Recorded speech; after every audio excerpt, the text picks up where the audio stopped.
Okay, first thing we're actually going to do is a light round of introductions, get a sense of who's in the room.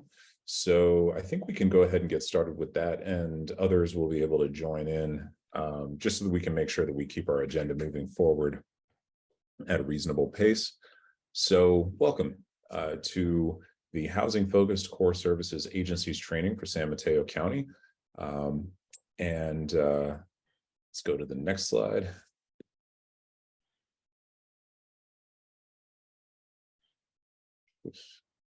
There we are. Okay. My name is Max. I'm one of your home-based moderators, and I use he, him pronouns. I'm a staff attorney with Homebase. I've been working with them for several years. But fun fact, I am a longtime resident of San Mateo County. I grew up in Redwood City, and I'm super excited to finally be working with my home community. So happy to be here. I'm joined by my colleague, Alex. Alex, you might want to introduce yourself. Hey everyone, good afternoon. My name is Alex. My pronouns are she, her, ella. I am a senior policy analyst at Homebase, and I, unlike Max, do not live in San Mateo County. I'm actually in Southern California, but happy to be here and be able to talk with you all today from down here. So thanks for being here. Thanks, Alex. Nobody's perfect. That's a joke. I'm sure it's sunny and beautiful down there. It's actually pretty sunny and beautiful up here too today. So for the sake of those in the room with us today, we're going to actually introduce all of our guest presenters in just a moment here. But for the rest of you, if you wouldn't mind using the chat feature, so you're going to use that little chat bubble icon to open up the chat box and drop in your name, your preferred pronouns, what agency you're with, and your role at that agency. We've also got an icebreaker question. And I'm curious, if you could only enjoy one cuisine for every single meal for the next year, what cuisine would that be? I think my choice is probably Italian. I feel like I can get a little of everything I need from Italian cuisine for 1 year and still make it. Ooh, Ethiopian, nice. Okay. I love Ethiopian food, actually. That's a good bet. Thai food, Mexican, strong choice as well. Mexican would definitely be a runner-up for me. Thanks, everybody. Keep it coming in the chat. And and one other thing I forgot to ask is if people could let us know perhaps how long you've been working with a core agency. That would also be really helpful for us. Get a sense of who's in the room. Awesome. Thanks, Anita. All right. So we'll let folks keep rolling in the chat with those intros. In fact, I'll go ahead and drop those prompts into the chat for anybody who might be a little bit late.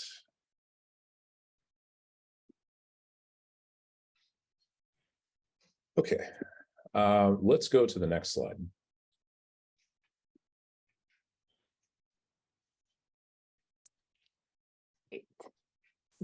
And I think, am I good? Sorry, I think I went one. I think you over. skipped, I'm going between reminders. two screens, so I apologize. Okay, Yeah. There we go. Yeah, so just a few reminders. I know that probably all of us have a lot of experience with Zoom, but we figured we'd just put them out here. There is closed captioning available. We also, like Max mentioned, the training is being recorded. And so if you do have any questions, if you could put them in the chat or if you could raise your hand. And also, you know, there's, I think, a manageable amount of us where we could unmute and just simply speak out that way. So that's also okay. And also comments and responses, you can do that via chat, or if you want to raise your hand, or if you feel free to unmute yourself. And any tech issues, if you have any tech issues with unmuting or anything like that, you can go ahead and message Max or myself, and we will do what we can to support you in that way. And here's at the bottom of the screen, you see some of the features in case you are not too familiar with Zoom. And I was going to say next slide, but I'm controlling that. So, all right. Well, I should say, does anybody have any questions? I don't see any. Okay. So just a couple of goals for today. We want to learn to effectively organize resources that are available to your clients that are outside of CE, the coordinated entry system, in a way that facilitates easier decision making about which resources are best to raise with a given client. The other goal is to learn some of the resources available from a couple of different agencies in your community. And that's with the caveat that this is not an exhaustive list. So there we go. So today's agenda, or this is today's agenda, we will have some speaker introductions, and then we will have human services agency speaking, and then the Department of Housing resources, and then Housing Authority resources, and then we're going to have a short Q&A. So you can ask any questions that you may have around any of the resources that were shared by the Department of Housing or the Housing Authority. And then we'll take a short 5-minute break. And then we'll come back and hear from our speaker, who will be speaking about equipping clients for self-advocacy. And after that, we'll have another Q&A section, and then we will close out. So I think we will continue unless anybody else has any questions right now. All right. So now I'm going to pass it to Kalia. Thanks. Thanks, Alex. And good afternoon, everyone. I'm Kalia Parrish. I work at the San Mateo County Human Services Agency in the Center on Homelessness. My focus areas within our Center on Homelessness work include our Clarity data system and reporting, our initiative to end veterans homelessness, our permanent housing programs, and our coordinated entry system referrals to permanent housing programs. And as I think you all know, the Center on Homelessness overall, we're the coordinator of homeless services for the county and work with you all and other nonprofit community providers to provide services to folks in our community experiencing homelessness and to prevent homelessness. So I will pass it to the next speakers to introduce yourselves in order, and then I'll come back and kick off our training. So I'll pass it to Babs. Hi, everyone. My name is Babs Steffendorfer. I work for the San Mateo County Department of Housing as a Housing and Community Development Supervisor.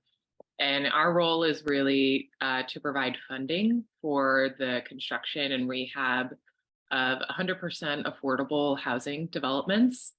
We also provide funding and management of public services related to housing, like legal services and other housing services. So I'm really happy to be here. And I'll pass it off to my colleague at the Housing Authority, Emlyn. Hi, everybody. My name is Emlyn Collado. I am a housing program supervisor with the Housing Authority.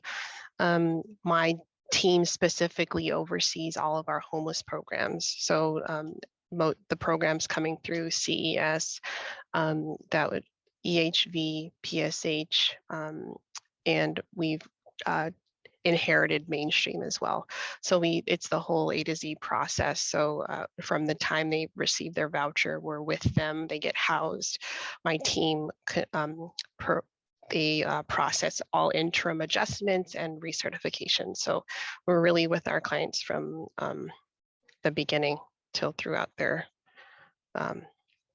participation with us. Yeah, Jeremiah. Thank you. Hello, everybody. I'm Jeremiah Williams. I'm the Director of Housing Programs and Services for Abode Services, San Mateo County. Pretty much oversee all the housing programs for Abode Services in San Mateo County that are short-term subsidy programs, as well as we're partnered or contracted through the Housing Authority to assist folks with housing location for a number of voucher programs. I'm not sure if Sophia is on the call, but she is one of our program managers. She oversees our ESGCV rapid rehousing program and our CalWorks and Measure K rapid rehousing programs for abode services in San Mateo County. Thanks, Jeremiah. And thanks everyone for introducing yourselves. So you can hold the last slide actually. For today, we're fortunate to have Homebase here coordinating today's training. Homebase is one of our technical assistance providers. And they work with us on trainings of all sorts for our systems. So I'm glad to have them here coordinating today's training, and glad to have all of us speakers here to share with you all today. So this training came about in response to a request from you all, from the core service agencies, wanting more information on how to help those who are at risk of homelessness or maybe struggling with housing and looking for housing resources in the community. So I believe that many of you are at least somewhat familiar with the housing programs that are accessed through the coordinated entry system. And so those are for those households that are experiencing homelessness, meaning they're living outside in a vehicle, in a shelter, already potentially, or once they're connected through CES. But those are the folks who, when they come in to the core agencies, you all refer them to the Samaritan House CES diversion team. They get CES assessed, and then from there they're connected both to shelter if they're interested, and they're also put on the CES housing list to be matched to a housing program if and when one's available to them. And I say if and when because unfortunately most folks coming onto those lists will not get connected to a housing program through CES because unfortunately there's not enough capacity for everyone who's in need of those, especially for adults. But this is a list of the programs that we won't be covering today, but just to disambiguate with what we will be covering. The housing programs accessed through CES include our rapid rehousing programs, also abbreviated RRH, and those are the short to medium term subsidy programs that tend to taper down the rental assistance throughout the course of the program for a year, give or take, and then the household exits and maintains their lease with their own income. And then there are the housing voucher programs accessed through CES, which Emily mentioned some of those. Those include the emergency housing vouchers, the housing readiness program, and all of our permanent supportive housing programs. Most of those are also administered by the Housing Authority. Some are not. Those are all accessed through coordinated entry as well. We have our housing programs for veterans, which can be accessed either through coordinated entry system or through the VA directly. So if someone's connected to the Veterans Administration medical centers, they can be connected by the VA directly that way. Also wanted to mention for households that are fleeing domestic violence or interpersonal violence, they would access CORA for assistance with those, with their situation, and could then be connected by CORA to the housing programs that target people fleeing GV situations. But these are all of the services targeting people who are unhoused. So on the next slide is what we're going to be talking about today. So these are the programs that are relevant for people who are housed. So everyone else that you're serving who falls outside of that group of people experiencing homelessness, whether they're renting and struggling to make rent every month, or living with family and friends, or just anyone who comes in asking about affordable housing resources. We'll be talking about some of those resources that are available to the general public regarding affordable housing, and we'll also share some tips on how you can help guide people in those situations. And these resources are potential options too if you're seeing folks who have already been CES assessed and are on that list but are waiting to potentially be matched to a housing program through CES. You can also at the same time pursue some of these options, which the CES diversion team mentions that as well. But just to preview what my other colleagues are going to cover, it's affordable housing wait list, including senior housing. There's some other adult and other drug residential treatment programs, which we won't cover today, but those are potential options that folks can access through the county behavioral health and recovery services. There's the board and care facilities. Some of those are licensed and some of those are just mom and pop informal board and care homes. Those are potential options. I know those are few and far between in our county, but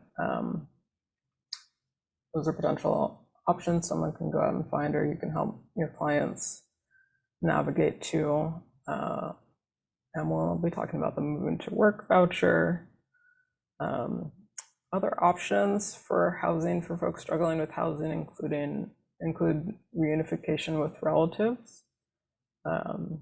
So that's an option that you all can explore with clients.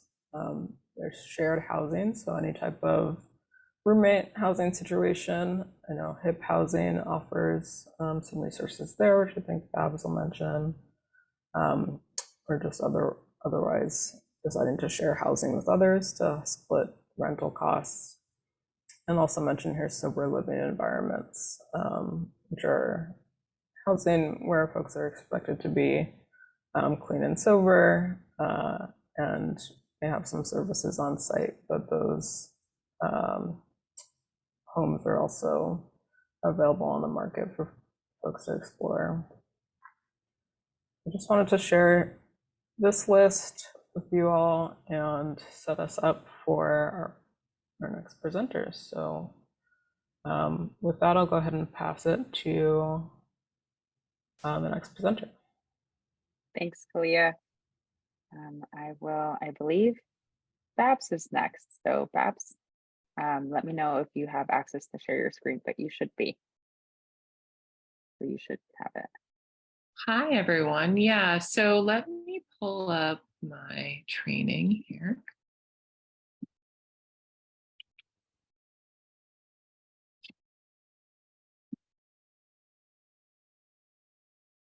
Let's see if I can go ahead and share my screen. And I'm not going to be doing present mode just because I'm going to have to be navigating between a few different screens. So give me just 1 second.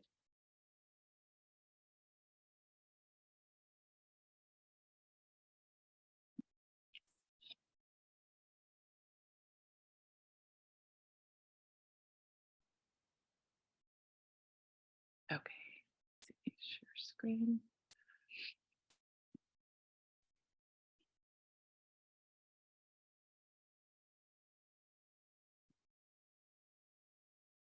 Okay, so, as you can probably already tell from Kalia's presentation, there is going to be a little bit of overlap between all of the information that we share, and in particular what I share, what Emmeline shares next. But what I sort of wanted to try to convey to you all is the universe of affordable housing as we consider it at DOH, and that includes these 4 opportunities. One is a project-based voucher program. The second would be a tenant-based voucher program, and that's something that Emmeline will go into more specifically for those folks experiencing homelessness. A third category of affordable housing is below market rate housing, and then a fourth is 100% affordable properties. So for project-based vouchers, these are opportunities that are site specific. So the housing authority will provide vouchers to a property, and those vouchers stay with the property, and applicants are selected via the housing authority. So you sort of get to access this opportunity through the housing authority, and it works similar to a tenant-based voucher program, where you would only, if you were selected for a voucher in one of these project-based voucher opportunities, you would only be paying 30% of your income. So regardless of what that income is, that's what you pay. If you earn $0, then you're paying $0 for that apartment. And then I've navigated here, and again, I think these materials will be made available to everyone after the presentation, but I've selected here so how you navigate through the housing authority's process. And here I can open this up.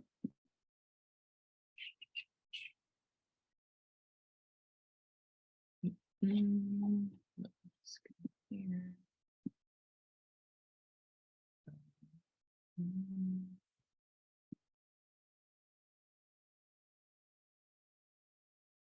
This is our wait list, or this is our landing page for the Department of Housing. And just as a side note, we are going through sort of a redesign of our website. So if you visit this site anytime in the future, things might look a little different, but in general, you'll find we're trying to really highlight the most important parts of our website, which are really our waiting lists and our housing opportunities. So on this website, this is the avenue where your participants will be able to access the housing authority's waiting lists, and in particular this portal here.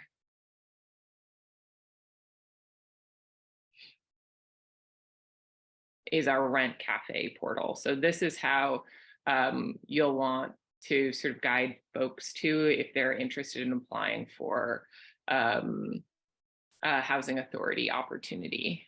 Let me see.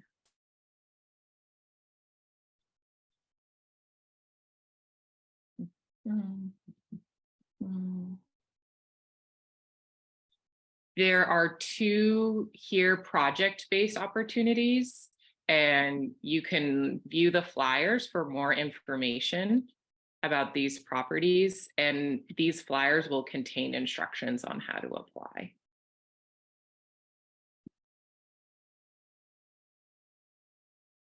And the flyers are also linked down here too in other languages. And generally it'll be described as a project-based voucher, right? So as these two are, project-based waiting list. And again, this is not attached to the participant, it's attached to a unit. So it's site specific. If you move out of that unit, you don't get to take that subsidy with you. So you got to stay in there to access the subsidy. So that's sort of the universe of project-based vouchers. We've got projects with project-based vouchers are all over our county, and oftentimes they're located in 100% affordable properties. So the whole entire property will be deed restricted to serve low-income families. And then certain units within that property will be project-based and will have access to this really incredible subsidy program. I'm going to go ahead and skip the tenant-based voucher program because I know that's Emmeline will cover some of that. But I do want to show the next site, which is the below market rate properties. So when a new apartment building is constructed, the jurisdiction within which the project resides will have requirements for serving low-income households and low-income families in those new properties. Often it's a percentage of the total units. So like 10% of the total new units will have to be below market rate or BMR units, and will serve households. Generally, the requirement from the local jurisdiction is to serve households earning up to 80% of AMI, which is actually really pretty high in our county. For a family of four, it's over $100,000. So I don't know how many of participants that y'all work with could access these units, but these historically have been really hard to find because basically they're located within an apartment's sort of marketing materials for their just general units. And because they don't necessarily want to highlight that there are low-income units available in these properties, those opportunities are usually buried somewhere deep in the marketing and really hard to come by. So we are building out a system. We're calling it Doorway, but really it's just a portal, a listing, affordable housing listings portal, where interested applicants can look at listings and then apply directly online. So let me go and show you how to access this site from our home site. So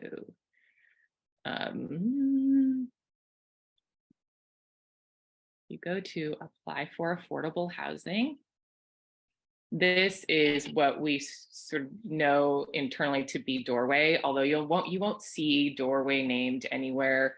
It's not really descriptive of what it is, right? It's an affordable housing listings portal is what it is. So that's what it's called on our website.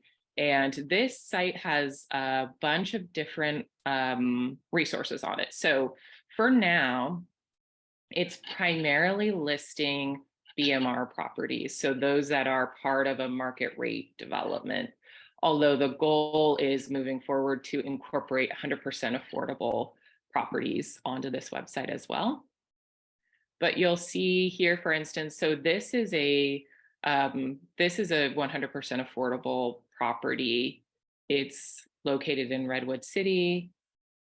And then down here, this is an inclusionary property here. But if you wanted to, if you were working with a participant who was maybe interested in one of these properties, you could go into the See Details section. And up at the very top, it says what's available. So there are 4 vacant units as of right now. And then what we try to do is, in the listings, we got a lot of user feedback around what is most important to include in these listings. So you'll see at the very top, we have a minimum income requirements, what the unit type is, what the rent will be, and the availability. That's really what people want to know right away. And then as you move down through the listing, you'll see eligibility, occupancy limits here, and then other rules. And then there's a space around features. Yep. So features, any other fees that they'll be asked to pay, the neighborhood in which the property is located, and then additional information.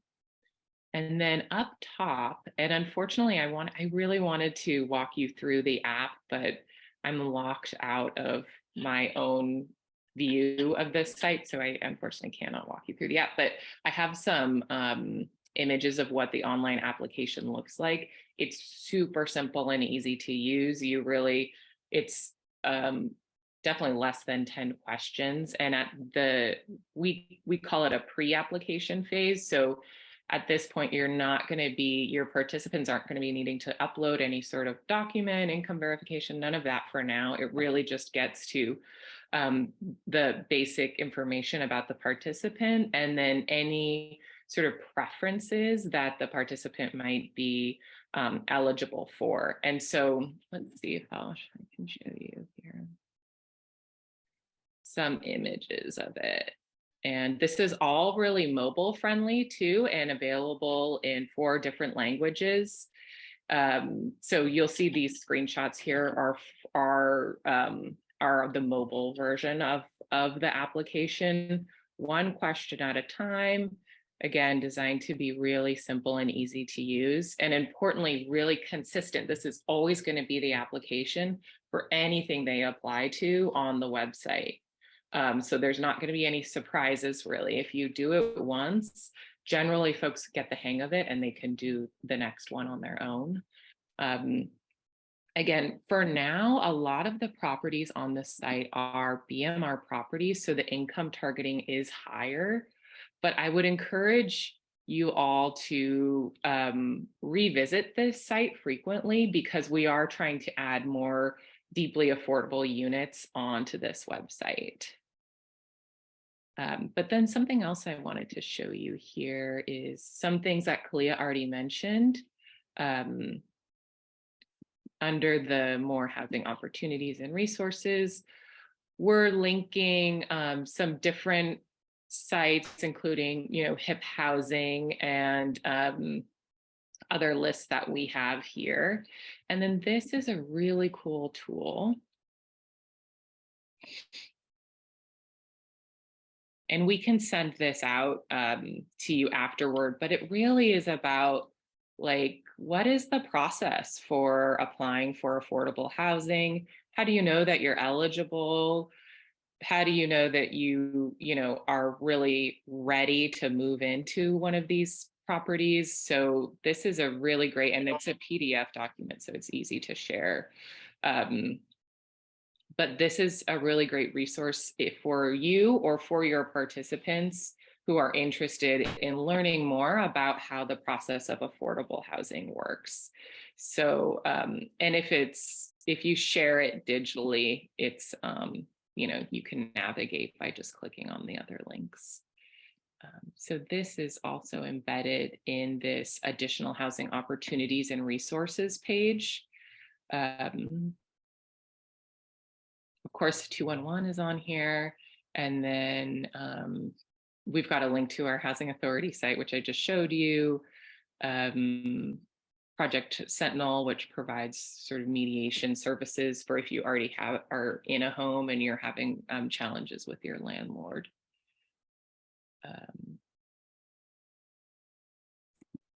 Let's see. Yeah, I think that's everything I wanted to show you on this site. And if you're interested, I unfortunately, again, can't walk you through the application, although it really would just take 5 minutes. If you're interested, please reach out to me. I'm happy to do a walkthrough, a deeper dive into the site and a walkthrough of the application with you. I actually really want you to reach out to me so I can show you those things. Okay, and then 100% affordable properties. This is really our sort of bread and butter, what Housing Community Development works on. And these are properties that are owned and operated by nonprofit organizations. They are deed restricted to serve low-income communities ranging and with incomes ranging anywhere from 15% of area median income up to 80% of area median income. And while the goal is to get all of these, all of the 100% affordable properties onto our Doorway website, they're not right now. So I did just link a few of the major ones that you can find in San Mateo County. And I prepared a separate PDF just of some quick links to these things and a little instruction on, if you need to navigate through the website. So I can just show you one of them. So Mid-Penn Housing by far has the most 100% affordable units in San Mateo County. And their site is pretty easy to use as well. You just go to Find Housing. And then you'll see, so these are primarily these are open waiting lists, so they're not available units right now.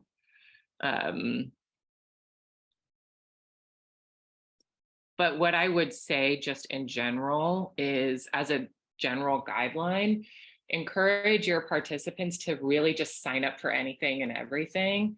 It's really challenging to get into a deed restricted unit. And so, the more that you sign up for, the higher your chances are of getting into one. It also is a good idea if folks are working really closely with your participants on this activity to kind of keep a running list of everything that you've applied to, because it can get kind of confusing if you forget which ones you've applied to and which ones you haven't applied to. So certainly keeping track. And then also something else that I did just want to mention is that these affordable housing, these 100% affordable properties are they have different eligibility requirements than HUD funded programs like the tenant-based program and the project-based program, in particular around a citizenship. So there is generally a requirement first for to be a U.S. citizen for the HUD-funded programs, but not necessarily for these 100% affordable programs. So that's something to keep in mind as you are working with your participants. And that's everything that I have. I do see a hand up. I don't know if we want to do that now or after Emmeline goes, but I'm open to questions now, if that makes sense. It was just a quick question. We can wait if Emmeline says wait for it, but I wanted to say or ask, do these HUD funding programs, do they have to all be citizens or at least one person citizen? Because I know sometimes that's. I think it's the latter. So I think it has to be one person in the family, but I think Emmeline could probably speak better to that than me. Yeah, I'll answer that. So if they're going through eligibility with the Housing Authority, I know like project-based, they have to go through 2 eligibility appointments, one with the Housing Authority, the other with the property. So, the only way someone can move in is if they pass both eligibility components, right? So like MidPenn may say it's okay to have ineligible members. We need at least one member to qualify the entire household, but there is a proration, right? Sandra, I think you're familiar with the proration, right? So we will subsidize all the eligible citizens in the household. And then for every person who is ineligible, that reduces their subsidy by about $150. Okay, so yeah, as long as you're going through the Housing Authority, we're the ones issuing the subsidy or the voucher, then for sure, at least one member needs to be eligible. Are we passing it on to me now? Anyone else? Okay. Yes, someone, you are next. Okay. Thank you. Okay, great. I'm going to share my screen then. Hi, everybody. I think I know most of you. Actually, I don't recognize some of your names, but I hope I have the pleasure of meeting you at some point. Where's this share? Okay. Here it is. Okay, everyone can see this, right? Okay, so I'm here to talk to you about the Moving to Work program and the wait list, how to get on the wait list. We are currently drawing names from the wait list right now, by the way. So if you have clients who haven't signed up, definitely get them on the list. So let me just jump in. So here, these are the topics I'll be discussing. What is the Moving to Work program? Who can sign up for MTW? Is everyone eligible? What is Rent Cafe? So I know Babs showed you that landing page, like that first login page, but I'm going to dive in a little bit more. And then how to maintain your account to keep it active. And then when will we call you? So I want to clear up what moving to work means. I know there's kind of this misconception with, do I have to work? And I mean, I've had clients actually call me and ask like, do I need to work in order to be on this program? And you don't. But the design of it really is just to, like, if you yourself or your household has goals, and we really want you to be housing first, right? We want you to secure safe housing stable housing so that you can focus on other areas of your life. So MTW, there's only a handful of housing authorities that actually have this MTW moving to work designation. What that means is that we're able to apply for waivers and other activities that allow us to kind of cater our programs to what the needs of our community. So I mean, the housing climate in Kentucky is different from California, right? So it's like some of those cookie cutter ideas of like Section 8 and vouchers, like MTW allows us to try different activities to kind of motivate our participants. So for this specifically, Moving to Work is a 5-year time limited program, but we work with all of the household members to set goals related to education, their career, anything. Citizenship, if they're not citizens, we can help them try to establish that or kind of get them moving in the right direction.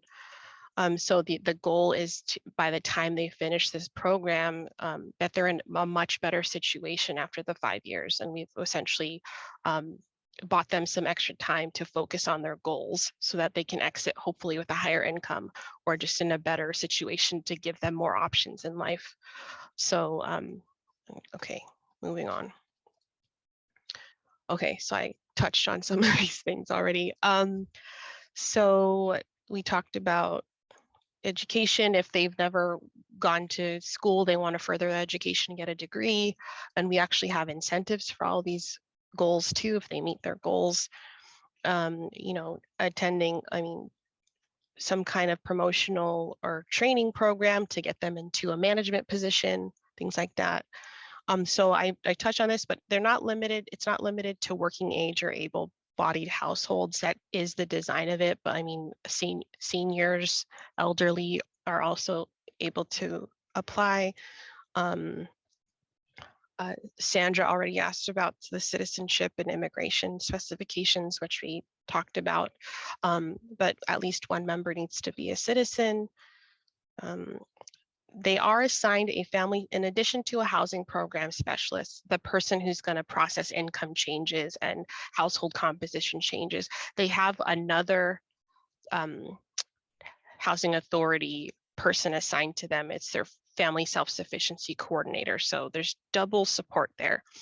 The family self-sufficiency coordinator is the one calling them quarterly to ask, hey, how are you moving towards this goal? What steps have you made? It's just like a progress report, right? And they do meet annually to kind of just assess where they are, if they're on track with those goals. And the last thing on this slide I want to talk about is the hardship exemption. So I did mention it's a 5-year time limited program, but toward the end of the 5 years, if they are elderly or disabled, they can qualify for extensions on an annual basis. They would not be eligible for any of our incentives. For example, I want to say it's like $150 if they increase their income by the end of the 5 years. But they wouldn't be eligible for a lot of those incentives if they request extensions on the program. Does that make sense? Okay. All right. Moving on. So this is Red Cafe. I mean, you saw the main page. I just kind of zoomed in on some of these things. So I'm just going to start walking through how to set up an account and how to maintain it. Okay, so that's the next few slides. You're going to select applicant login. Okay, and then you'll click to register if you don't have an account yet. Okay, then you'll say, I want to apply. The registration code is really just if perhaps someone from the housing authority, like a staff member, invited you, and they already have something like pre-filled for you, and they're like, here's the registration code to just take you straight to that site or that page. But most of the time you will not have a registration code. And then, you know, it's just standard basic information. So the person creating the account is going to be the head of household.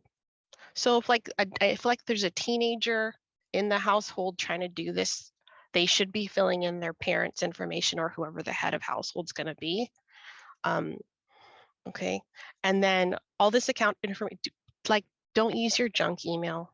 Okay, like if you want to get the invitations to say, hey, you've been selected, like just make sure it's an email that you're actively checking, you're getting notifications for. Make sure you check your spam settings, all that stuff. So a lot of our correspondence, like any selection or offer letters, are going to be sent to this email. So make sure it's your primary one. Okay, and then we all know about passwords. Don't make it too complicated where you can't remember it. But don't use your birthday, right? So just okay, so create your account. Okay, so you'll receive an email confirming your registration. I think I put a copy of that email. It's later on, but I'll show you what that email looks like once it says, yay, you've created an account, and yay, you've submitted an application. I'll show you what those look like.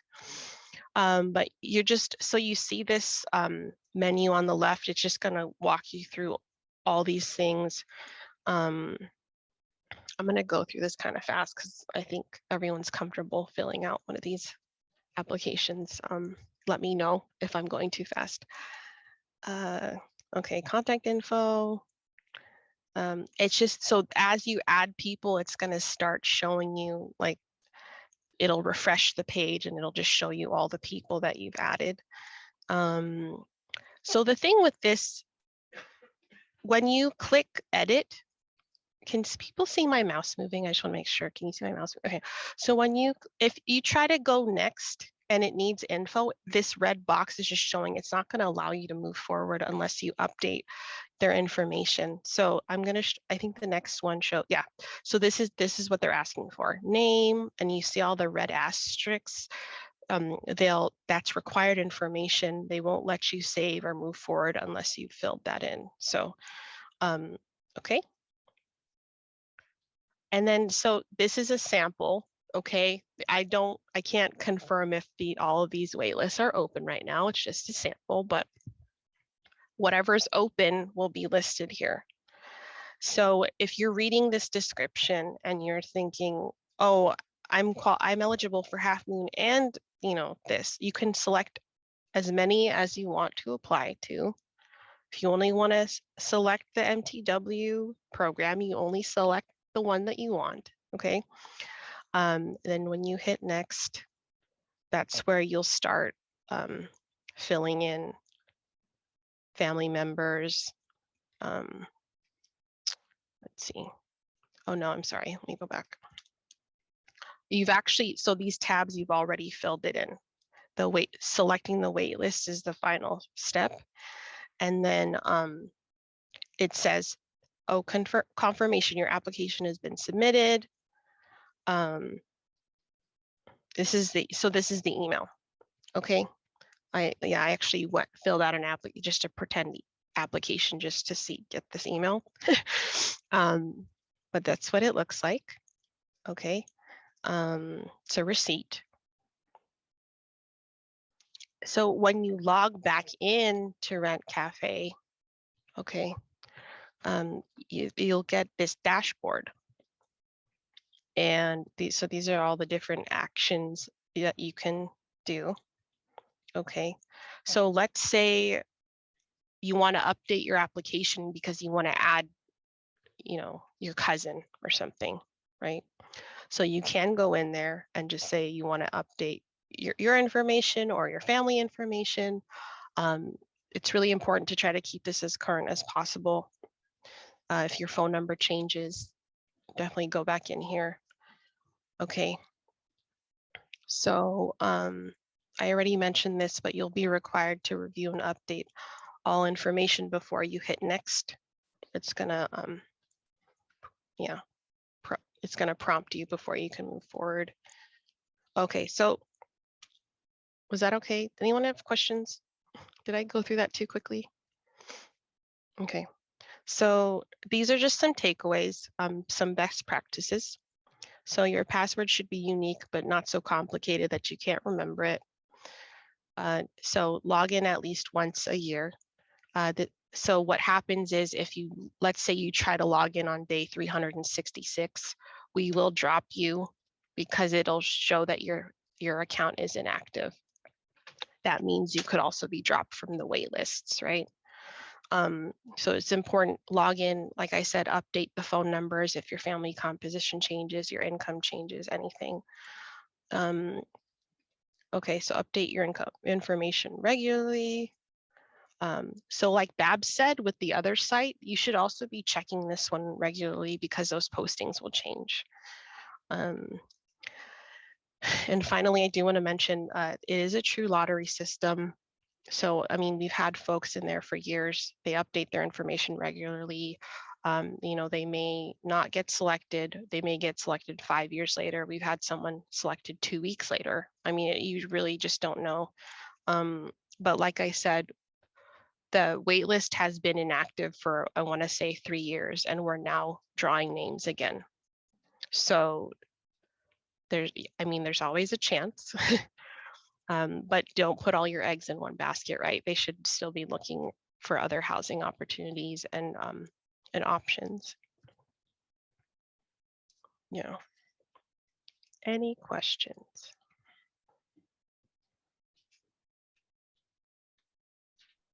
I do have a question, Emily. Mhm. So you mentioned that after the 5 years, it's possible that a client who's a senior, you know, might be eligible for an extension. Mhm. What about can they be eligible for any other bachelor? For example, somebody with a disability, PSH, or anything longer with this program? So because if they've already been housed, PSH 1 goes through CES, right? But they also have to be homeless for at least 1 continuous year to be eligible. So we wouldn't be able to like just like reassign them to another property or another grant. Right. But the extensions, I mean, they could ask for 1, they could ask for 5. It's really just going through that process of like toward the end, applying again, you know, seeing what the accommodation request is. I mean, like they could apply for multiple extensions, right? So. In the process for the extensions, when that comes to the end, is there any way that we can support the client, or they have to do it directly with you? I mean, hopefully they're already working with their housing program specialists and their family self-sufficiency coordinators. So I know that those conversations are already happening, right?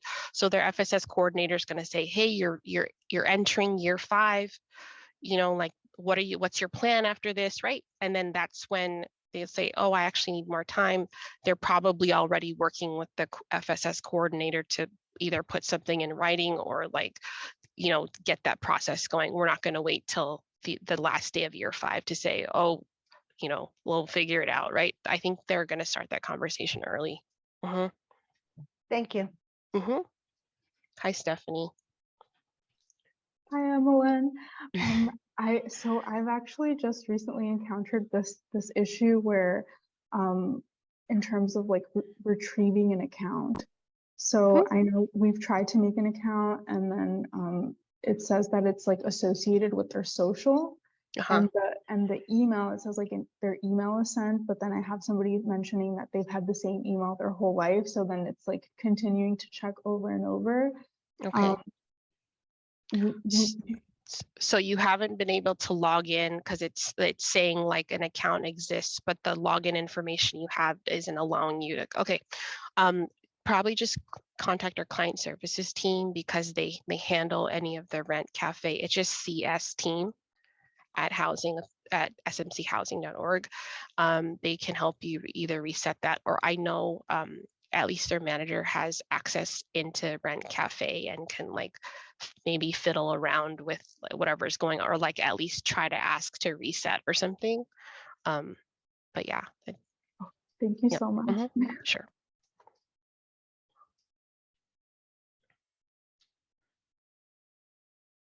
That's it. Okay, thanks everybody. You can email me too. I'll put my email in the chat. How All do I right, spell? fantastic. Thank you, Emmeline. And thank you, Babs.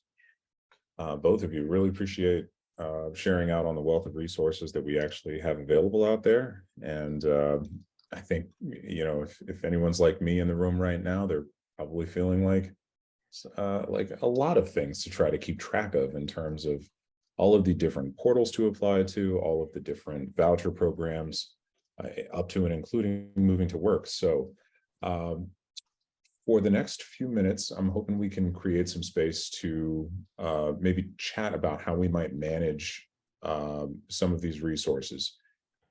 Specifically, I'm wondering if anyone in the room has experience using any of the portals that were shared. And if so, if they've got any pro tips that they might have about how they're managing and keeping track of which portals have been applied to by various clients, things of that nature. Let's start there. And we've got other prompts in case people need to keep the wheels turning.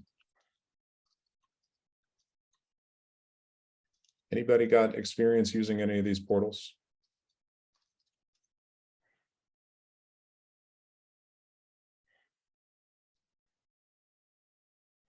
So our team helps applying for this,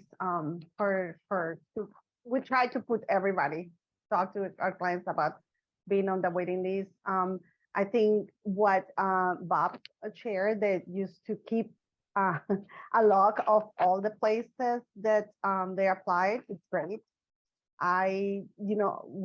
This is a great way to keep track to everything. So thank you for that. I'm gonna use it definitely, but it's just, like Emily said, keep it simple information. And I always keep a copy of their information for our clients because it's often lost.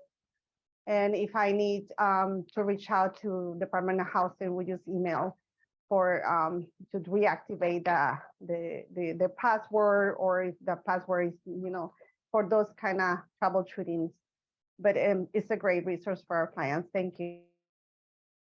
Oh, Yeah. actually, that reminded me of something. A lot of times our clients apply, but their caseworker's helping them to apply. So they may use their caseworker's email, but then later either that caseworker transfers or they leave. And I know our clients, a lot of them don't use email, but I guess if there's some way we can just not link them to, I don't know. I know it's tricky. I know some people have set up a Gmail or a Yahoo account for them, but even though they never check it, but I'm just trying to think if there's a better way so it, they're not relying on a caseworker who leaves later on, and then we have no way of, Emmeline, that gets me thinking about alternative means of keeping in touch with those kinds of clients who are really averse to email, some sort of forwarding application that maybe can help us link their email to a text message format or something. So it'll go to a phone number by a text maybe. But yeah, that's definitely a barrier that we need to overcome. But that's why the mailing address is important, because if it's a shelter that where multiple people know that client, so even if somebody's out for the day or they leave and they get a moving to work, you've been selected letter. It's if they have an email address that doesn't work or whatever, at least the mailing address, because that will default to mail if the email bounces back or people aren't responding.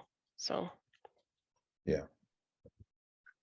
Max, I'm also wondering, so for the doorway portal that I shared, that's also known as Dahlia in San Francisco. It's basically the same vendor who built it out, and it's supposed to be very similar look and feel. And so I'd like to know from this group if anyone has used Dahlia, any experience with Dahlia in San Francisco.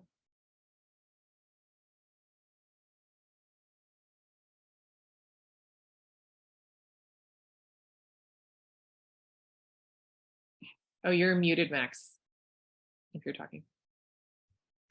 I'm muted asking people to come off mute. That's pretty funny. I was seeing some nods out there. So I have a experience with Dahlia. Fantastic. Yeah. Can you tell us a bit about the experience, user friendliness, things of that nature? It is user friendly. It's really easy to sign up. You just basically put in a basic information like name, birthday, day, income, their name, birthday, income, email address, and it you sign them up for it emails you the different things that you qualify for, and you can apply for them if you want to. And it's a lottery that they do, and after the lottery, you get a letter in the mail, and it tells you like if you was picked in the lottery or if you wasn't picked in the lottery. So it's really cut and dry. Some people get picked, some people don't.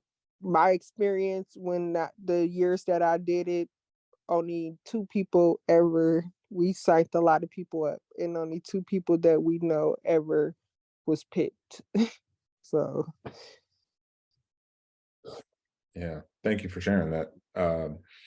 Yeah, that's that's just the stark reality of living in a place like the Bay Area, right? It's we really have to spread out all of the different attempts, and as Emmeline said earlier, don't put all of your eggs in one basket.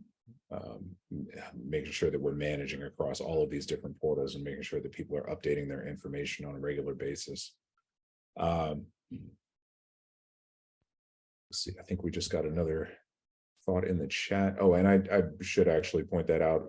Folks, feel free to drop questions or comments into the chat box just the same. I'm happy to read them out loud if that's also helpful.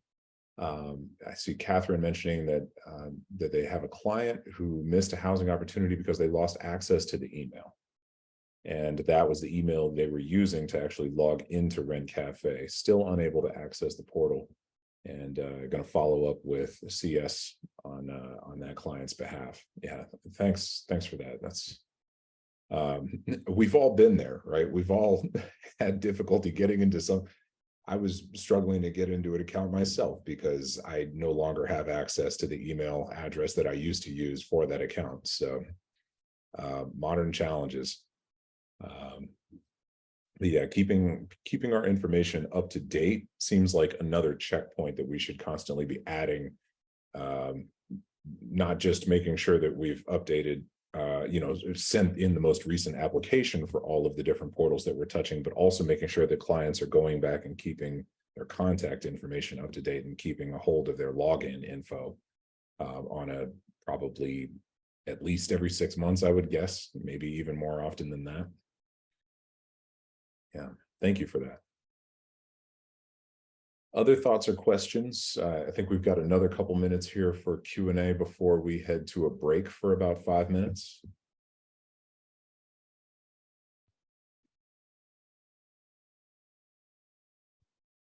Oh, awesome. Emmeline is offering, Catherine, that you can actually reach out to her to chase down that client's credentials. That's great. Thank you.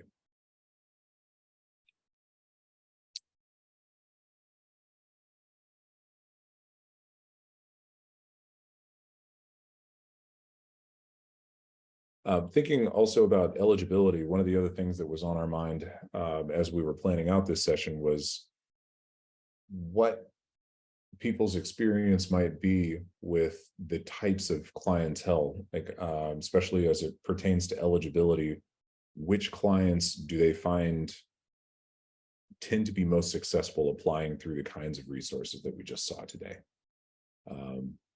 We're typically talking, especially in this session, I think we're really focused on the kinds of clientele that are not qualified for coordinated entry and all of the more robust housing supports that tend to be at the end of that line. So, tending more toward folks who are at risk, perhaps, that would otherwise be served by diversion, or maybe not even that. Maybe they can't access the more robust subsidies. So, anybody have thoughts about clients they've worked with in the past that, what were the qualities of those clients that they saw actually get successfully housed through these kinds of voucher programs? Are they families, single adults? The only thing that comes to mind for me are the folks, if they have any barriers. Yeah, I mean, like if they don't have their social security card, they're working on increasing their credit, things like that. I think being proactive about it to try to put them in, you know, so that they're ready if they're matched to something. Because I mean, the folks who wait till they are matched to finally start addressing these things, it delays the process for them, right? So it's like, hey, this is going to take another 2 to 4 weeks. Oh, wait, never mind. The office is closed. Nobody's gotten back to me. It's going to take another 2 weeks, 4 weeks. And then in the meantime, what? They could have moved on to somebody else, maybe gotten a denial, things like that. So I think not wait, like being ready for when that opportunity comes, I think has helped. Yeah. No, I love that. Thanks, Emmeline. That's actually a perfect segue, because next up after the break, we're going to hear from Jeremiah at Abode, who's going to help us kind of pull all this back together and give a presentation about how Abode tends to do things with clientele whose subsidies are winding down, which I think is a great analog for the kinds of clientele who maybe never qualified for these types of subsidies, or the more robust subsidies in the first place. Making sure that people are prepared for the challenges that they're about to face as they self-advocate. So with that, now I've actually gone over budget on time. I'm sorry. I'm still going to insist on giving everybody 5 minutes. I know I could use it to stretch. So let's call it, we'll be back at about, call it 2:12. Yeah. See everybody back here at 2:12, more like 5.5 minutes. All right. Thanks, everybody.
All right, welcome back, everybody.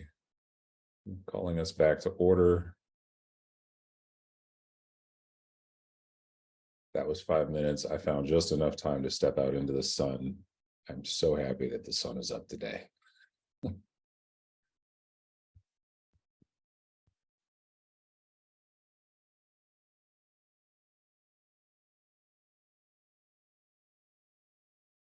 So, all right. I see a number of faces back to the room. I'm hopeful that other folks who aren't able to make it on the camera have gotten back to their desks as well. I say, let's go ahead and keep moving forward. So as promised, next up, we've got another great guest facilitator, Jeremiah, here on behalf of Abode, and here to talk to us about equipping clients for self-advocacy in this special, let's call it a special rental market that we work in here in San Mateo County. Thanks. Take it away, Jeremiah. Thank you. Let me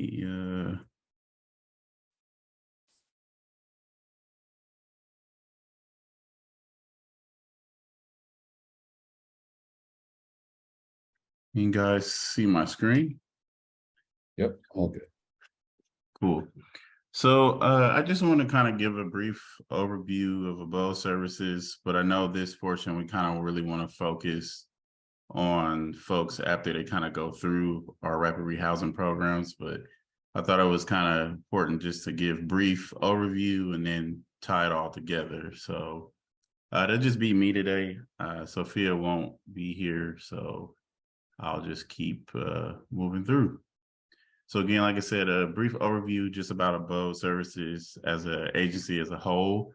So I'll also be talking about other parts of Abode, not just San Mateo County, very briefly. And then we'll go into the process of rapid rehousing programs, talk about the follow-up and ramp down phase after subsidy has ended, which is, I think, the most important part that we want to focus on. And then we'll have the share out equipping clients.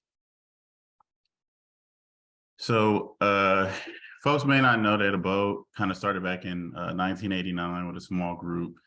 If you do look us up, sometimes you may see the name Tri-City. That's a name that's kind of underlined and floats around a little bit, but we've pretty much expanded since then. We're in 6 different counties right now. We're in Alameda, Santa Clara, San Francisco, Santa Cruz, San Mateo, and Napa. San Francisco and Santa Cruz is probably one of our newest counties that we're serving folks. As everybody knows, Housing First is our main principle at helping folks obtain housing.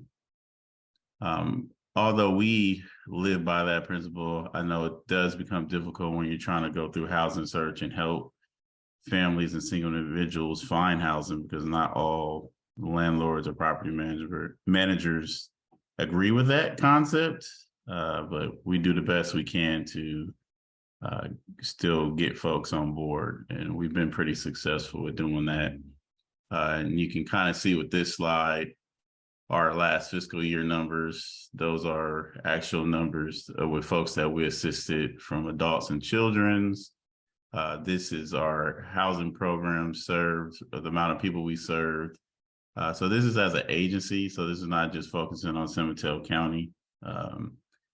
Other counties are a lot larger than San Mateo County within Abode Services, particularly Alameda County and Santa Clara County for us are our largest counties that serve folks. And we also work with veterans. And again, we have a number of different housing programs, and not just all short-term subsidy programs or voucher programs. We also have PSA sites, and we do have PSA sites now in San Mateo County that we're kind of new to for Abode.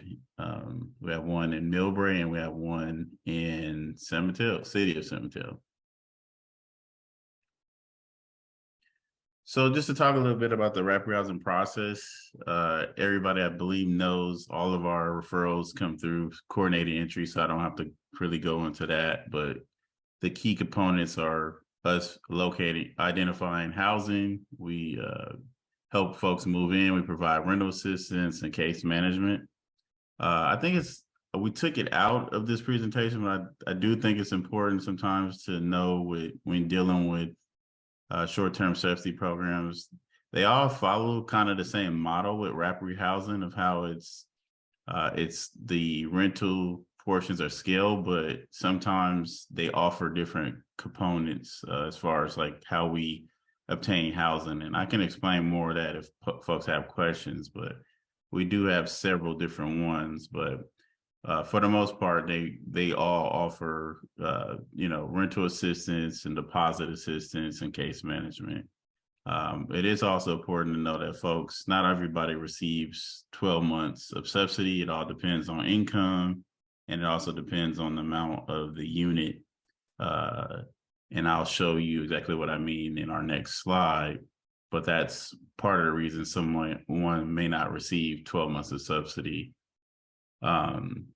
We also do recertifications every 3 months where we'll go in and we'll ask for any updated income, or if income has changed as far as maybe folks have lost jobs or family have moved out, or mom and dad split up, which somebody had part of the income that was helping them sustain the rent. So we would do research to readjust the rent for that phase and look at how that was going to look at for the rest of the time of them being in the program. Once the program is ended, mostly everybody goes into the three to 6 month follow-up phase. We call it follow-up, or some folks refer to it as ramping down. And so during that phase, majority of the time, if a client have received 12 months, 9 months, 6 months, during the follow-up phase, we're not financially assisting them, so to say. We could, it just depends on what the need is and if the program has the ability to do it. But for the most part, we do for most programs. But the case management is the most important focus during that time of follow-up. And we could talk, like I said, more about that once I kind of get through the presentation. But also wanted to point out with the follow-up phase, it's not required. So if the participant is like, hey, I'm done with this program, you guys are not really going to financially support me how the program, we're paying a portion a month during that time. They could be like, no, I don't want to do it. And so at that point, we would probably exit them from the program, because most of the time they would come where they're not answering the phones. They're not answering the door. So it's really hard to case manage somebody if they're not in contact with you. So it's not something that participants have to do. It's kind of up to them if they want to stay in the follow-up phase at that point. We use rental projections. This is what is used at the beginning and the end. It kind of helps us see, where the client is going to be at. Like, say somebody comes in. This is an example. This is an example. I know rents are not really $2,300, depending on if it's not here, so to say, in the peninsula, but maybe if we move somebody further out in Stockton, Sacramento area or something, this is what it would look like if they had an income of only $910 a month.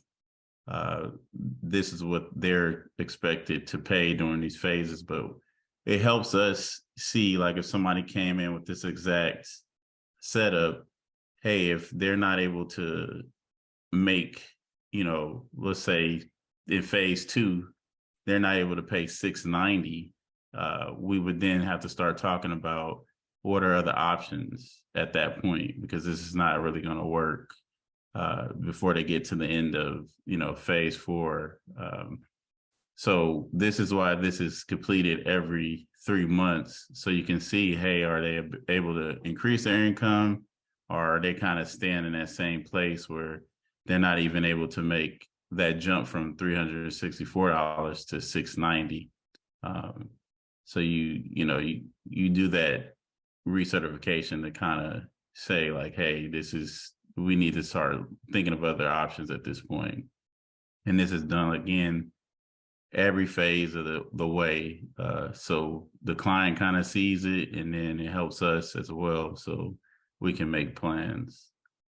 To go further into it, again, like I already spoke about, the ramp down or follow-up phase is 3 to 6 months. It could be longer. It just depends on the need of the client or the participant's situation. And again, not everybody has to take it. It's up to them, because some are like, hey, I'm done with the subsidy part. You guys are not going to really be consistently paying anything for me, so I don't really want to take advantage of it. And at that point, we kind of got to cut them loose. But if they stay within it, the benefits are we're able to provide case management, connect them to other resources, refer them to other, maybe housing programs that may be available that they can take advantage of. And again, we can assist participants financially, if funding is available. All programs, some of them are different. So some, may not allow us to be able to do it at that point once they've completed the normal phases, but we still try and look into it if it is available. And then again, like, we would refer them to other resources that they may need, because sometimes it's not rental assistance, sometimes it's other assistance they may need, whether it's like childcare or they need food assistance, PG&E assistance, or some water bill assistance. So that period gives us that ability to work with them a step further. Other things that we do during the ramp down phases, again, is going over budgeting, seeing ways that they can increase their household income.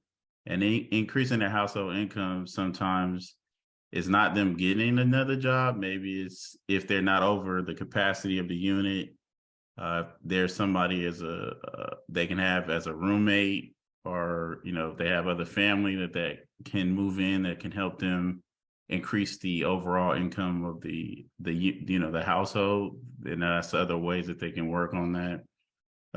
And then the budgeting part is definitely important, because sometimes folks are not budgeting correctly, and things that we need to go over and kind of have them kind of see it on paper to make sure that this is something that they need to make adjustments with. Also, some of the stuff that was talked about earlier, having them apply for project-based housing or housing vouchers if wait lists are open. The issue is sometimes those wait lists do have really long wait lists. So 3 to 5 years or 2 years is, kind of not going to help somebody in the short term, but we do try and do all this stuff at the beginning if the participant is open to it. With getting on these lists. So by the time they go through our programs, if they're not able to sustain the housing, then maybe one of those other housing options will come up. Downsizing is always another option if we just see that they're totally struggling, they can't get out of it, they can't make their portions. So if they're not over capacity of the unit, if they can maybe downsize to a cheaper unit, or sometimes it's going into relocating people. But I know the challenge is sometimes folks have all their whole life in one area. Maybe their kids go to school in a certain area, or their medical is in a certain area, or mental health services are in a certain area. So I know that that's hard at times, but sometimes that's the only option that we can come up with. Moving in with family or friends. I mean, family, sometimes we get participants who have family who own property, and they're willing to, rent out a space to them. And if it's falls under the housing quality standards, and after we do inspections, and that's also an option as well. I mean, we've had people do that, move out of their places, and family actually had places that they can move as well. And then I kind of already talked about adding somebody to their household if, again, it's within the capacity of the unit, because you don't want to, if they're already at capacity, California law, you can't add people over, and then you also have to talk to the landlord about adding folks to the lease to properly do that that transition as well. So those are, you know, some of the things we work on. It's not a one shoe fit all. It's not something we do for everybody. And sometimes folks are not open to those options. So, I mean, it's really up to them what they want to do, but we always try to lay all the cards out on the table and say, hey, what is the best option for you and your family? We kind of just added this slide in here as far as like suggestions, because I know we kind of want to talk about things that could probably help the process when folks do come through rapid rehousing, because I mean, we understand that rapid rehousing is definitely a unique program. It doesn't work for everybody, but it does work for a lot of people. And you definitely have to have the ability at times to be able to increase income to really sustain these programs. And I think that rapid rehousing programs sometimes get the bad rap because it's the only thing that's available at times. There's not voucher programs always available. So if you go through CES, you're most likely going to get called up for one of these rapid rehousing programs. But I always tell people to take it because I feel like it's better than being in a shelter or being on streets. And from my experience, been working with rapid rehousing programs since 2016. It's not bad if somebody goes through it more than once. Sometimes it takes people to go through the program more than once to kind of get the gist of, you know, paying rent on their own, just the whole keeping my apartment clean, being neighborly, following rules and stuff. Sometimes it's sometimes it's a win if they kept it for a year, if they kept it for 6 months. There's a lot of people, you know, don't make it that long sometimes. So I think it's just how we look at it sometimes. And again, it's not a voucher. So the aggressive 3-month increment rent changes, it does affect a lot of clients. But we put these suggestions because I know we put it number 3 as develop some type of mental health caseworker team. I think that should be probably number 1, because a lot of our case managers are not trained in that type of stuff to work with. Sometimes you get really severe mental health folks, and you can't force anybody to take advantage of that if they don't want to take the service, even if you see signs of it. A lot of people deny it. So I think that can also, having more help in that area can help people stay within their housing and sustain housing if it was something available. We do take advantage of referring people, if we can, to MHA and behavioral health services, but a lot of times they're under, you know, capacity of what they can take with so many folks in the county that need the assistance. But having more of that, I think, can help with people sustaining housing, because it's just a lot that happens that the mental health is, I feel like it's a lot of the reason for sometimes that people can't sustain housing, along to the affordability, aside from the affordability part. But and then just having the ability to refer participant. If in a perfect world, we put that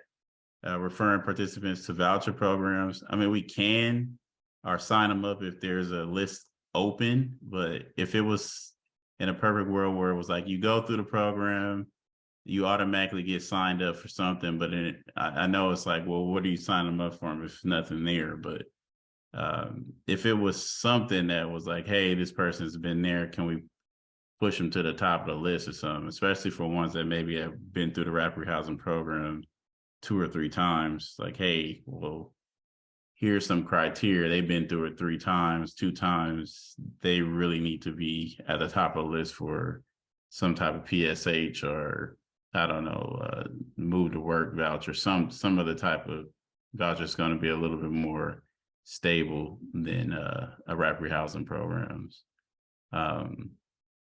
And then we just put the second one to refer people back into CES. I mean, they can definitely go to core agencies and do it on their own, but if we had a form or something that we could just, hey, this person completed the program, shoot them right back to CS and see what else is out there. But again, most likely it may be just another rapid housing program, but that was it. If folks had questions, I know some stuff popped up in the chat. I don't know if it was a question, but yeah. Oh, thanks, Jeremiah.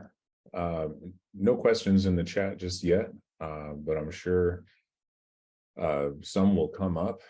Really appreciate you sharing out, and especially for me personally, reflecting on you know, the need in our work to manage people's expectations and help them weather what can be a pretty emotional process, applying for housing subsidies and waiting for a very long time on wait lists, and also facing other challenges along the way, like you said, like relocation, downsizing. All of these things are going to take their toll. So I think I'm going to pass it over to Alex, who is going to take us through our next Q&A session. Yes, thank you so much for that, Jeremiah. That was really great. I think we have these sort of prompt questions that we were hoping, you know, folks could share on, but I do have a couple other questions, Jeremiah, that I wanted to ask, if that's okay, just because we think it's some relevant information for folks to know. And so we're really curious about if you have any tips around how clients, like what has been your experience and helping clients prepare, you know, to go into the rental market, and do you have any tips on preparing for clients to build their portfolio, like a rental portfolio? And then in addition to that, helping them navigate, you know, understanding that some folks may have issues around credit, and other barriers into getting into housing. If you could talk a little bit about that, that would be, I think, would be really helpful. Yeah, no problem. So everybody that comes to the program, then we do an initial needs assessment or housing assessment with them, where it just goes over, asks a number of questions from, hey, do you have any criminal history stuff that you want to disclose? You don't have to, but it kind of helps us eliminate certain properties and, you know, saving you time, not wasting time or embarrassment of applying for something that you know that you won't qualify for because they have certain requirements. Also, it, you know, asks questions around evictions. Have you had any before? If you have, kind of what was it behind? Because there's different things that people get evicted for. It's not always for non-payments. So I just asked a number of questions. So we do that to get a good idea for what is it that we're up against when we're trying to help them get in the market. So we'll also have them complete kind of a generic rental application that we go through with them that we would use for properties. So a lot of it is trying not to have them do it on their own, but then it gets to a point where we do want the participation from them as well, so they can kind of understand that, hey, this is a real process that we're going through. So we do have some landlords that kind of overlook that stuff, where they're on board with the housing first model, that they don't really look at somebody's eviction records or past, or if they have criminal records or bad credit, no income, all that stuff. But then you get participants that kind of don't understand that because they're working with us and they think that we just have an end with everybody. And we're like, well, it's not it. So what we do is, again, we walk them through, hey, we always say we try to present at least 3 units. We'll say we have 3 viable units, which are units that you don't necessarily have to go through that process. Are they always the best? No, I would say no. Sometimes they're not, but this what's going to fit for the time being, that we can get you in as like a stepping stone. You know, that we always try to tell them, like, hey, you can stay here for a year, or maybe we do a 6-month lease or something, and, you know, try and move you somewhere else where you can develop some type of rental history. And if they're still not on board with that, we'll ask them to bring units to the table, someplace that you really want to be. You know where you want to be, you know where you and your family wants to be. So let's go through that process and have them understand that some of these places do require application fees, we'll cover it for the most part, but we won't just do it for, any random place that somebody's finding, because it's, it's money that you essentially just throwing away because you know that they're not going to qualify for it. And so some, we go through the process with them where they go in, they apply with these properties that they really want to be at. And then they kind of get the sense of, hey, like, this is real. Like, I don't meet certain requirements. It's getting kind of frustrating. I kind of understand and see, you guys trying to help build that relationship with certain landlords. So we will do that with certain people where you kind of, I don't really call it a rental portfolio, but we just have a rental application that we would give to landlords if they accept it. Now, you get these big property management companies that folks really like to go to that have high standards. They won't accept our applications. We do have certain people, if they want, some people are not on board doing it, but kind of write up a little thing about themselves.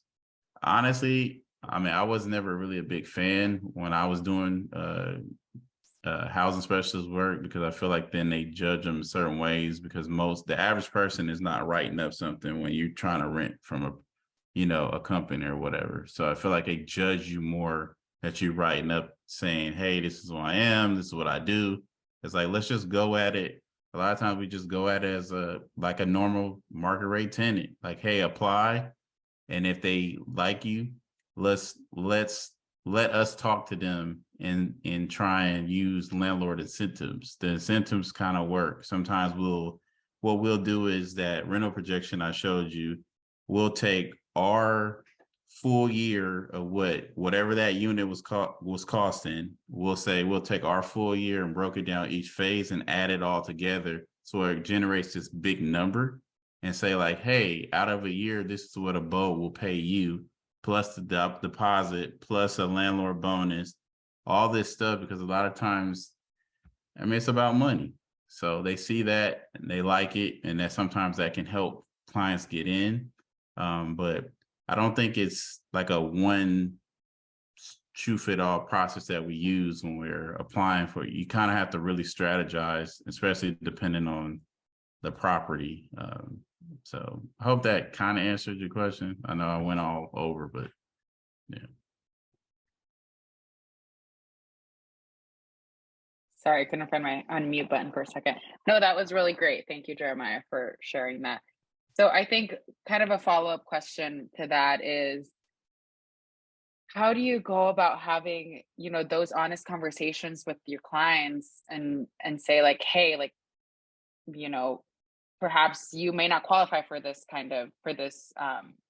this property. Like, how do you set expectations for clients so that they don't, get disillusioned with the process, but also, stay motivated and trying to, staying on the process to acquire that housing. Do you have any tips for that? I know that's kind of a big question. Yeah, because I think it's different for every situation, but I think it's giving them a variety of units to look at, like that's pretty close to what their expectation is. And also the realistic part sets in when you allow them to go through that process with applying at units that, I mean, we know that they're not going to get it, because the average person probably won't be able to get that unit. That's, they want somebody with a 780 credit score. You make 3 times the rent. It's like, yeah, okay. So you have them go through it, but then you also show them units that I think that are a automatic in. And I think that motivates people. And you have to sell it at times. You can't just say like, hey, here's the unit. Like you have to sell the other amenities that's in the area. Sometimes it's showing them like, hey, this one is really close to public transportation, or it's really, it's a school that's here that you have children that you want to go to school, it'd be really close, for them to attend, or there's supermarkets around here. Like it's a better area.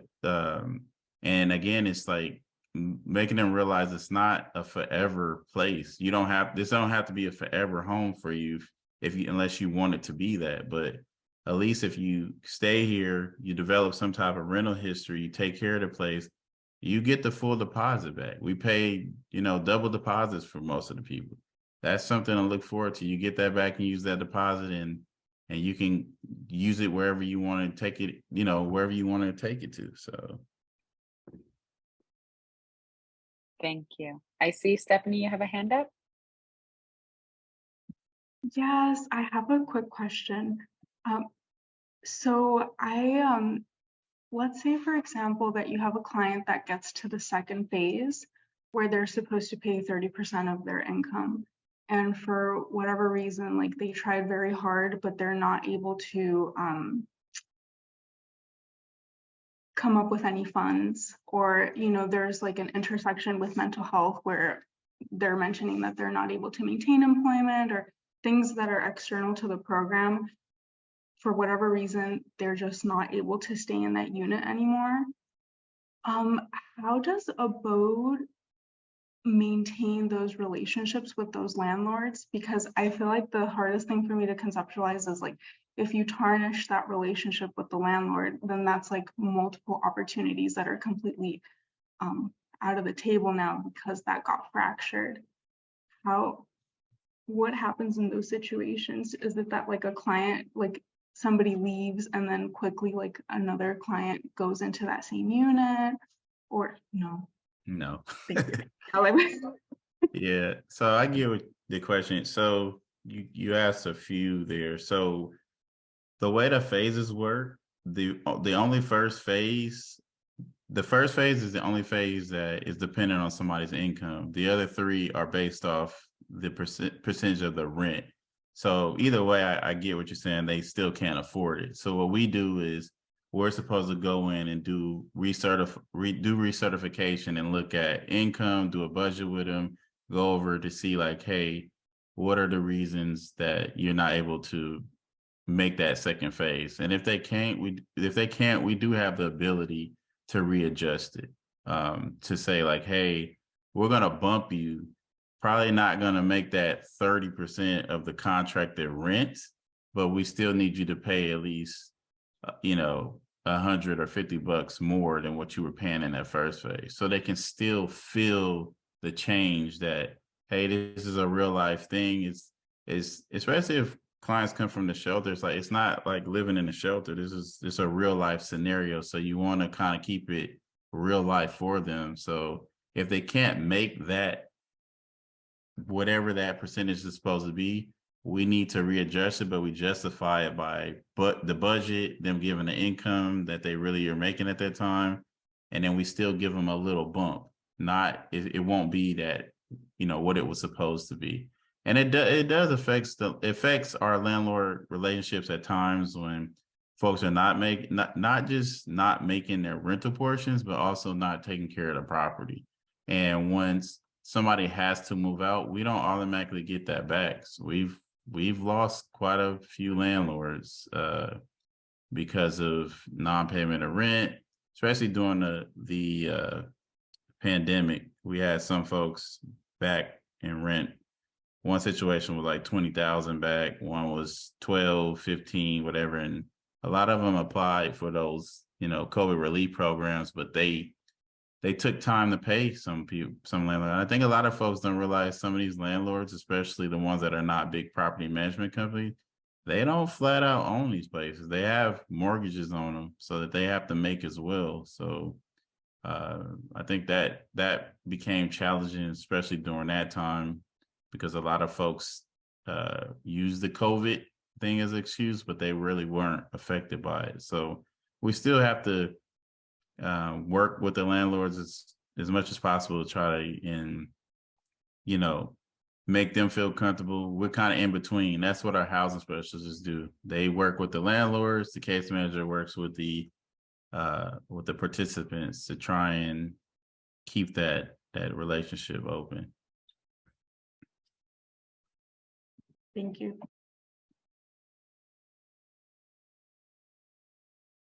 Does anybody have any other questions right now? seeing some shaking heads. Okay, so I figured this would be a good opportunity. We've heard a lot of great things from Jeremiah here. Thank you so much. But we figured this might be a good opportunity for y'all, if y'all have any thoughts on some of these questions that I think you all can share your own experiences, I think would be helpful. One of the questions, the first one here is, what barriers have you all experienced? And they can be, big or small. For example, in transportation, access to professional clothing, things like that, like barriers that we see our clients experience around self-advocacy for housing.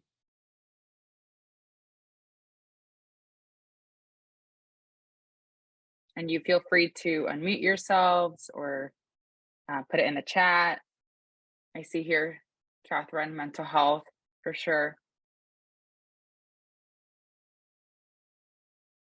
Anybody else?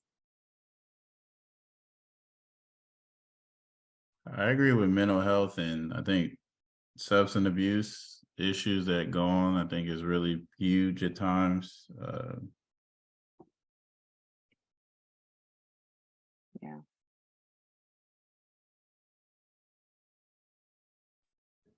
Yeah, just because the programs we tend to work with are low barrier does not mean that all of those private landlords out there feel the same. And that'll definitely present some serious challenges too, as we talk about, mental health barriers, substance abuse barriers. DV history, that kind of thing. Yeah. I see here a couple of things in the chat. Marina, both experiences success and unsuccessful. I feel it is extremely important to support clients during transition, especially those with AOD and MH, mental health, and clients that are homeless to permanent housing. Yeah. Catherine, for chronically homeless clients, they sometimes have a hard time adjusting and maintaining their homes because they never had or haven't done this in a long time. Yeah, so setting up folks for the realities, right, of what it is to if they haven't, have to maintain a home, like what it is, the expectations, like paying bills and transportation, or getting back and forth, groceries and things like that. Totally.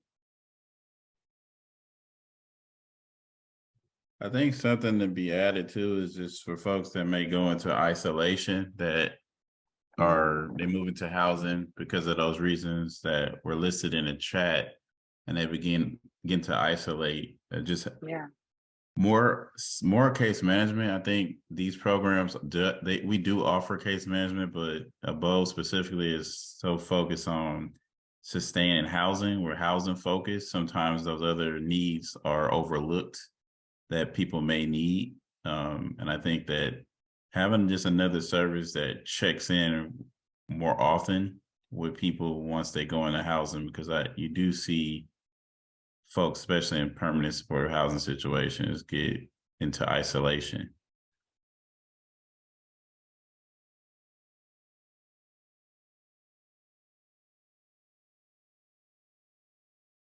Yeah, sorry, I was having issues with my meeting. That's a really great point. So does anybody else have any resources that you have seen, kind of going off of what Jeremiah just said, but any other resources that have been particularly helpful for overcoming some of these barriers? Like, as we mentioned, like getting used to like being in a house, and mental health and things like that. I see Marina in the chat says connecting clients with services in their area core service agencies for support. For sure. Are there any specific services that you all have seen that have been helpful to your clients? BHRS. Stephanie, I'm sorry. I'm not sure what that is. It behavioral health resource? Is it a specific? Recovery. Sorry. Recovery. Okay. Thank you.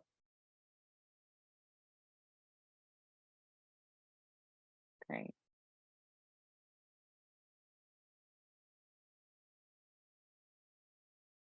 So I know Jeremiah spoke on this a little bit, but the next question we have here, we're curious to see what you all have experienced, but how do you all set expectations with clients about the feasibility of different housing resources? Jeremiah spoke a little bit on that, but what has been your experience?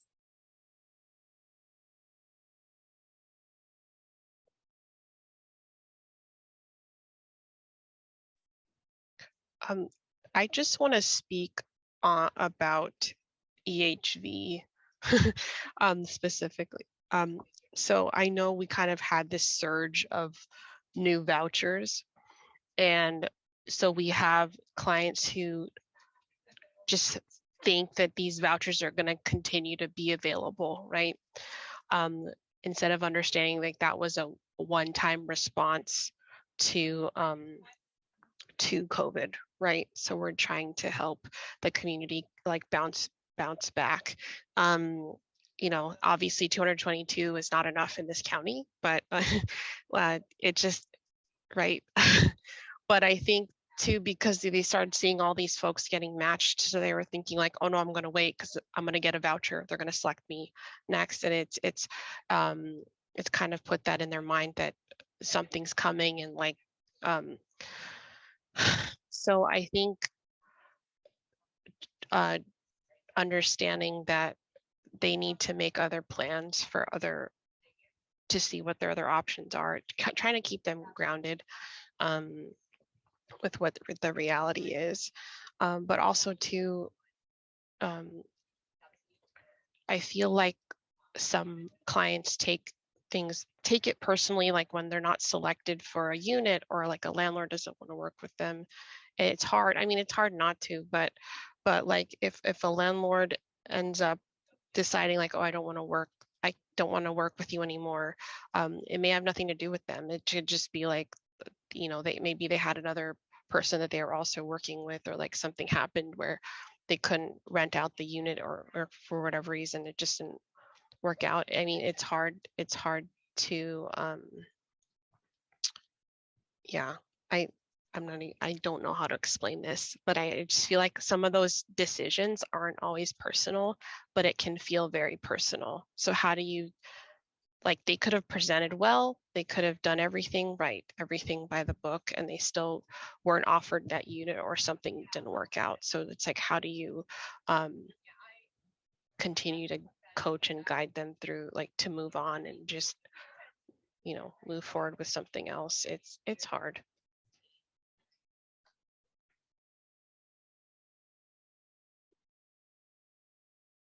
That actually brings us to the next question, is how do you help clients manage the almost inevitable disappointment when, of not being accepted into or not meeting the requirements for specific programs? I think you just addressed that, Emmeline. I think that's so true. Sometimes it is inevitable, and it's really, really a hard thing. But I think even like our 290 registrants, right, or having really bad credit or something, kind of going back to what I said before, if there's anything they could do immediately to just get going and get started, so we used to have renting success workshops, and I would say like, okay, so your credit score is not that great, but what are the steps you're making? What can you show to a landlord? Like, hey, I'm already doing these things because I want it to be I'm trying to improve it. Like, those, to me, that's showing that you're making an effort. But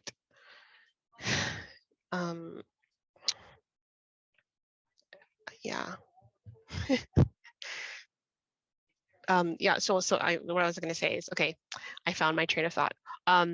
Like a 290 registrant, for example, kind of, if you understand these programs and what the requirements are already, because I know sometimes folks get offered or matched to something accidentally, and then like we may send out an MTW survey saying, hey, you were selected, but then, hey, just kidding, but like, oh wait, you're not qualified. It's kind of like getting their hopes up and then saying, just kidding, like you're not eligible. So how to, and it's happened before.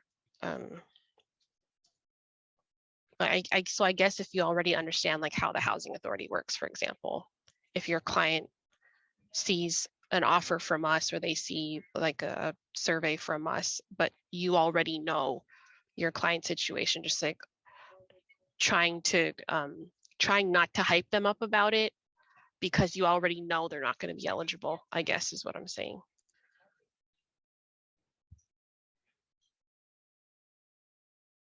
So somehow finding the balance of keeping them motivated, but also being realistic about what's out there and what they're, qualified for. Anybody else have any thoughts? Jeremiah, I see you unmuted. I don't know if that was on purpose or not. Yeah, but I do want to give other people a chance. I feel like I've been talking a lot. But Emily mentioned a couple of things that I think was important that I think sometimes we don't focus on. And it was on the same lines of what she was saying as far as when people do get matched to certain things. From my understanding, if people do get matched to rapid housing programs and then they enroll later, if they do happen to get called up for a voucher, it doesn't disqualify them. So if people are having a mindset of, I'm not going to take this rapid housing program because I want that voucher, because you don't know if you don't know if you will get called up for it. So don't pass up on a housing opportunity because of that. But I also think that it comes from in nonprofit world, I've been in it for a while, that you have high turnover. You get a lot of new people with case management. You get a lot of new people with housing specialists. So all those people are constantly rotating through. So they're learning about some of these programs. And I think it's important sometimes if we get together as partners, sometimes to educate each other on process. So then when you do deal with the clients, kind of like Emily is saying, if they get called up for something, you know that they're not eligible for it, you have a better way to explain it to them where it's not disappointment.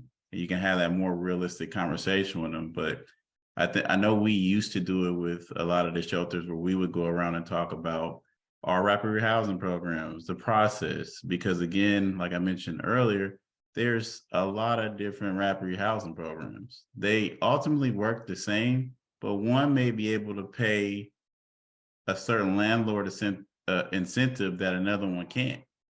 Or you may have a voucher program that is really only 3 to 5 years and another one is a lifetime. But if you don't know the difference between them and you telling a client that, hey, they're supposed to do this for you, then that's where the disappointment comes from. So it's us working together to educate ourselves on which program are you really matched with and what does that program do? And I think that can eliminate a lot of that disappointment as well too, because you're not then grouping it all together. So I hope that makes sense, but I think that sometimes that's part of the issue too. It's like, it's so much turnover and then people not understanding the different vouchers, the different rapid housing programs, which one can do, because CalWORKS rapid housing is different than a regular Measure K rapid housing. And I don't know if you guys have even heard of that before, but it's just, they're different ones. And they don't all offer the same thing. CalWORKS, we can probably buy people whatever because there's so much money in the program. There's not a lot of restrictions. Then you'll take an ESGCV rapid housing program and you're limited on what you can do. So just my 2 cents. I'm not sure. I'm sorry, go ahead. Thank you, Marina. I'm not sure how different it is, but when I was case managing 5 years ago, I was a case manager. We used to tell them that accepting a subsidy wouldn't interfere with them getting matched to a better voucher, like a 5-year voucher or a long-term voucher. Is that still true today, or does accepting a voucher, a subsidy versus a voucher affect in any way? If you get I can accepted speak to that. Oh, sorry, go ahead. So, for today's training, the vouchers that Emily talked about, or the different housing programs that Babs mentioned, those are all, because they don't target people experiencing homelessness in particular. It's fine if you're already housed. It's fine if you're already connected to rapid rehousing. If you get called up for moving to work voucher and go through the eligibility verification process and are accepted, you can use that moving to work voucher. For things that are through CES, if someone's already housed, unfortunately, you would not be able to be matched again if you're already housed through that rapid rehousing program to a PSH voucher, an EHV, HRP, any of those ones that I covered. But they could still, if they applied for like the moving to work voucher or anything that they were Right. on the wait list, it wouldn't. Okay. Thank you. I know we are just at 3 o'clock and I want to be respectful of anyone's time who has to run to their next meeting. I just want to plug real quick. Check the chat. There is a link for a satisfaction survey for today's session. We are always working hard to improve the trainings that we give for you. And just want to make sure that we're always seeking your input, checking how we did. We'll also be following up with an email, not us specifically, but via our friends at HSA will be into your email inboxes soon with some follow-up, including recording, the recording of the session, the slide decks, the PDFs that we saw earlier, all of that good stuff. It's been a pleasure having you all here. I know I saw Marina come off mute for a quick sec there. Marina, if you have another question, I'm sure we can make time for it. Okay. Looks like fine. Thank you so much. Oh, my pleasure. Otherwise, can I also just extend a huge thank you to our guest panelists, Jeremiah, Emmeline, Babs, Kalia, all of you. Really appreciate you weighing in and sharing your insights, resources, etc. For my part, I thought this was a really informative session. And I'm sure people are taking away valuable things that they can use to help us better serve our neighbors out there. So serious appreciation to you all. Yeah. All right. I don't think I'm seeing any last minute questions, concerns, thoughts. Feel free to email us at Homebase. We are San Mateo, all one word, at homebasecc.org. If you have any follow-up questions, and otherwise, like I said, you'll see a follow-up message from HSA, probably next day or two, something like that. So thanks again, everybody. Really appreciate your time. All right. Thanks, everyone. Thanks all.